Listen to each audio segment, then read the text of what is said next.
Olá, eu me chamo Marcos Vinícius e sou professor de língua portuguesa no Instituto Federal do Rio de Janeiro. Gostaria de lhe fazer uma proposta. Vamos pensar em como abordar a estrutura do parágrafo argumentativo no ensino de produção textual? Para compreender a noção de parágrafo, precisamos iniciar pelo conceito de tópico discursivo. De maneira simplificada, numa perspectiva semântica, podemos compreender tópico discursivo como o tema geral abordado num texto. Dá para perceber que esse conceito está bastante relacionado ao requisito de continuidade da coerência. Como não podemos dizer tudo de uma só vez, num grande conglomerado de informações, precisamos dividir o tópico discursivo em subtópicos mais específicos e apresentá-los aos bocados ao leitor. O arranjo dos subtópicos constitui a organização tópica do texto. O conhecimento sobre estrutura tópica é empregado durante a compreensão e produção de textos orais ou escritos em diversas ações, como no estabelecimento da coerência, no julgamento da completude ou incompletude dos textos, na identificação da hierarquia entre as informações e na sumarização. Embora a noção de estrutura tópica esteja presente nos textos orais, vamos enfocá-lo aqui a partir da perspectiva da escrita. O conhecimento sobre a estrutura tópica dos diferentes gêneros escritos é integrante do conhecimento linguístico das pessoas letradas. Em geral, nos textos escritos bem formados, a paragrafação nos ajuda a compreender como o autor fragmentou o tópico discursivo e ordenou os subtópicos. O parágrafo argumentativo também apresenta uma estrutura tópica interna, formada por 4 categorias funcionais, como veremos com mais detalhes em seguida. Assim, compreender a estrutura do parágrafo consiste em compreender a sua funcionalidade na composição global do texto e a sua constituição interna. Como disse, o parágrafo argumentativo é formado por 4 categorias funcionais. A primeira é a fase de contextualização do tópico. Essa fase nem sempre está presente no parágrafo. Ela é útil quando o autor quer apresentar algum conhecimento prévio sobre o tópico antes de apresentar, de fato, o recorte que deseja abordar no parágrafo. Em seguida vem a fase de enunciação do tópico do parágrafo. Aqui figura o período tópico, ou seja, aquele enunciado que explicita o ponto em debate e o objetivo do parágrafo. Recomenda-se que ele seja específico o suficiente para que o leitor perceba qual faceta do tópico discursivo está sendo abordado naquele parágrafo e, ao mesmo tempo, que ele seja amplo o suficiente para que potencialize a geração da próxima fase. No caso do texto argumentativo, é provável que o período tópico discuta um aspecto relacionado à tese defendida no texto. A terceira fase é a expansão do tópico. Essa é a fase de detalhamento, de aprofundamento do tópico.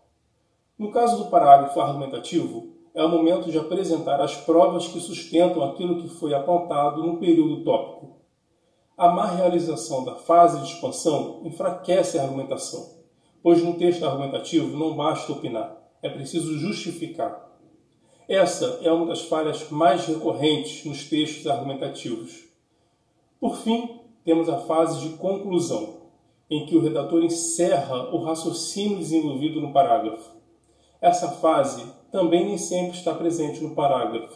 Observando a progressão dessas fases, percebemos a existência de 2 movimentos. No início, com o período tópico, temos um movimento prospectivo e, ao final, com a conclusão, temos um movimento retrospectivo.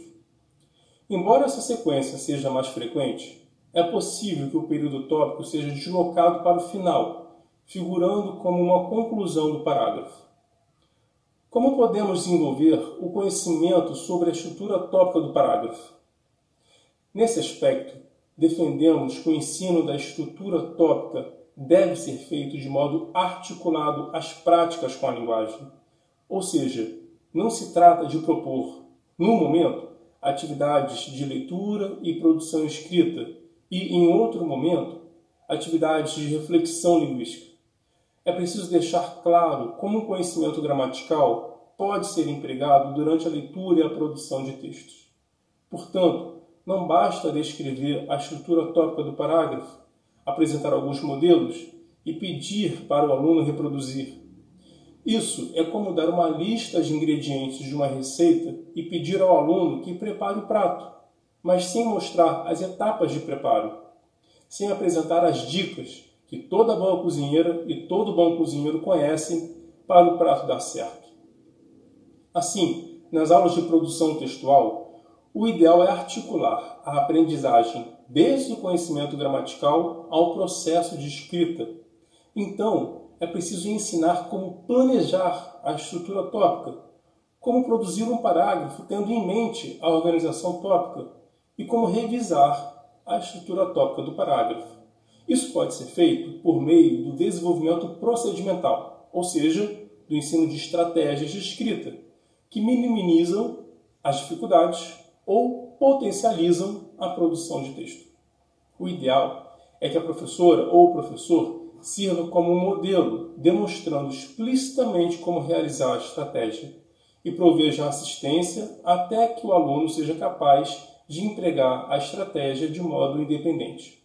Por exemplo, para planejar a estrutura tópica, podemos ensinar como organizar as informações do nosso conhecimento prévio sobre o tópico e as informações colhidas durante uma pesquisa. Ou podemos ensinar diferentes técnicas de produção de roteiro para organizar as ideias, como a lista de palavras-chave ou o mapa mental. Com alunos da educação básica, durante a produção do parágrafo, podemos facilitar a realização daquelas 4 fases por meio de um recurso mnemônico, que é o acrônimo PETECA. O P e o T remetem ao período tópico, lembrando que o redator deve produzir um período que explicite o tópico do parágrafo. O E remete à expansão, recordando que ele precisa apresentar detalhes sobre o tópico abordado. O C se refere à conclusão e o A significa avaliação, ou seja, é o momento de verificar se a estrutura tópica do parágrafo está completa e bem formulada.